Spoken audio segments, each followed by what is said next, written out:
তুমি কি জানো একটা বই একটা মানুষের পুরো জীবনটাই বদলে দিতে পারে?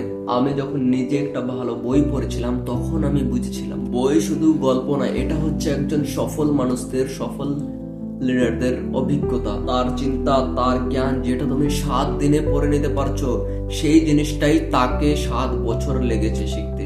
আমরা অনেক সময় টাকা, সময়, গ্যাজেট এই সেই নিয়ে ভাবি, কিন্তু সত্যি বলতে বই হচ্ছে এমন একটা জিনিস যা তোমার মাথার দরজাগুলো পুরোটাই খুলে দেয়। তুমি যখন বই পড়ছো তুমি শুধু জ্ঞান নিচ্ছ না, তুমি নিজের মতো করে ভাবতে শিখছো, তুমি নিজের চিন্তার ভার্সন 2.0 বানাচ্ছো। তাই আজকের একটা ছোট্ট অনুরোধ, প্রতিদিন 15 মিনিট মাত্র বই পড়ানো স্টার্ট করো, নিজেকে আপগ্রেড করো, কারণ সাকসেস পাওয়ার আগে মাইন্ডসেট গ্রো করতে হয়, আর মাইন্ডসেট গ্রো হবে বই দিয়ে।